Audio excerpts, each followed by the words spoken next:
William McCray, I'd like to, anyone listening, let's all keep our prayers and thoughts to citizens and victims in the Boston Marathon. They need our thoughts and prayers. The Constitution of the United States, the First, Second Amendment, other amendments, maybe you all don't understand. Dr. Martin Luther King, Malcolm X, Medgar Evers, and many other black Americans were beaten, killed, and lynched, along with Jewish Americans and white Americans, for me to stand here and say what I want to say. Mayor, I'm not afraid of you. You might as well have your vote right now, Mayor Murillo, Keith James, and anybody else you've been violating the Sunshine Law with, talking about, am I supposed to be afraid? Are you kidding? People have died for me to have this right. You don't scare me. Jail don't scare me. Don't nobody scare me. I'm going to say what I want to say. I encourage you to have your vote right now, because we're going to deal with this in court anyway, and you're going to lose. Ain't that right, Keith James? You're on dangerous legal grounds. Ask your overworked, underpaid attorney, Claudia McKenna, and she'll tell you that. Corruption is the abuse of entrusted power for private gain. It hurts everyone whose life, livelihood, or happiness depends on the integrity of people in a position of authority. Transparency International. I would just like to tell the taxpayers and voters of West Palm Beach about more corruption in the city of West Palm Beach, perpetrated recently by Kimberly Mitchell. Sir, and the rest of this Mr. McCray, I'm giving you a warning. Mayor, you're out of order. Stop Mr. the clock. McCray. Stop the clock. Stop the clock. Please stop. Mayor, you are out of order. I am not out of order. You are out of order, Mayor. Point of order. You're out of order. Read Robert's Rules of Order. Do you need to go back? Because obviously you're not qualified to be the mayor. I am giving you a warning right now. If you directly address members of the commission, you are violating my First Amendment right to speak, Mayor. You're violating it. Please go on. You have your warning. Continue your speech. Thank you for my warning. I appreciate that. You guys are a joke. Kimberly Mitchell, we know why you want to keep James to be the president of the commission for another term. You know that the mayor is under investigation. She may lose her job. Stop the clock. Guess who's next in line?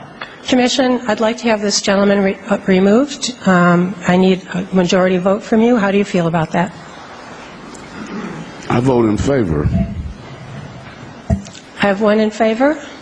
I'll vote in favor. Thank you. I vote in favor. Thank you. Gentlemen, will you remove Mr. McCray? We have one more vote. Two more votes are missing. Would you like to vote? Willie, please. Hold on. I didn't hear that. Willie, please leave. Okay, I'm leaving. I just didn't hear the vote. Please don't put me in an office. Yes, Mr. Commissioner Robinson has voted in favor. You will be removed. That's all. Thank you. Thank you. Bob Beaulieu and Greg Weiss, if you'll come to this podium. The impact of the word racism when it is thrown around in a very cavalier manner. And it is frustrating that people would just throw it out there as if it really does not carry any weight. Keith James, in the last commission meeting, you stated the reasons why you voted the way you did against Rick Curtis, and you felt he was attempting to get a second bite at the apple. You did not publicly voice the same concerns when our former finance director, Randy Sherman, was allowed to convert his termination into a resignation the day after he was fired by Mayor Murillo, enabling him to collect a 90-day severance pay and clear his record. Rick Curtis was charged with a DUI but exonerated by the courts that charged him and still denied his job back. However, Esposito is still working for the city after being convicted for 2 DUIs. It appears that only blacks or you have concerns with getting a second bite at the apple. The most dangerous thing in the life of black people, second only to racism, is elitist blacks.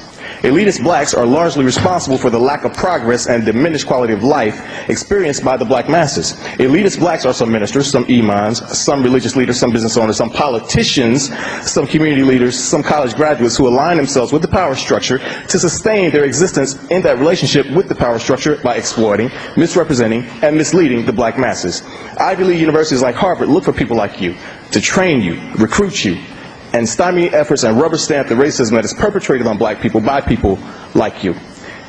You're not a sports athlete, and therefore you had nothing to offer them, and they really didn't want you there. But they knew that you would sell out and betray black people. It's not funny. Members of the black elite often have the same opinions and viewpoints toward the black masses as racist people. They are almost white people in blackface.